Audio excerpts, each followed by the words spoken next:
네, 이렇게 어제 발생한 포항 지진으로 지금까지 60여 명이 다치고 1,500여 명의 이재민이 발생한 것으로 잠정 집계됐습니다.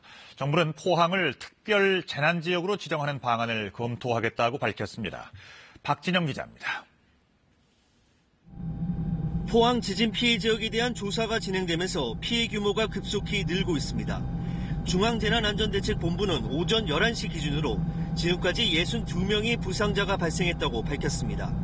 이 가운데 11명은 병원에서 입원 치료를 받고 있고 51명은 귀가했습니다. 이재민 수도 크게 늘어 지금까지 1,536명이 흥해 실내체육관 등에 분산, 대피했습니다. 잠정 집계된 주택 피해는 1,200여 건으로 대부분이 지붕 파손인 것으로 파악됐습니다. 지진으로 인해 부서진 차량은 38대로 집계됐습니다.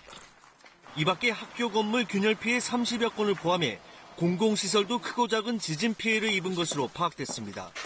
경주 양동마을 무첨당 등 17건의 문화재 피해도 확인됐습니다. 수능시험을 일주일 연기했던 정부는 포항 지역 수능지역으로 지정된 학교를 중심으로 오늘 긴급 안전점검에 들어갈 예정입니다.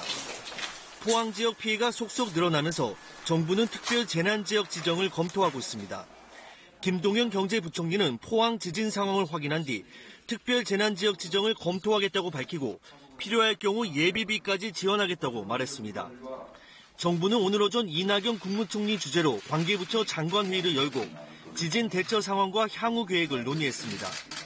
정부는 포항 지역의 신속한 복구를 위해 재난안전특별교부세 집행을 우선 검토하고 수능시험일 연기로 인해 대입 전형에 차질이 발생하지 않도록 대학 측과 일정 조정을 협의하기로 했습니다. 또 피해 주민에 대한 지방세 감면이나 기한 연장 등 각종 지원책도 추진할 예정입니다. KBS 뉴스 박진영입니다.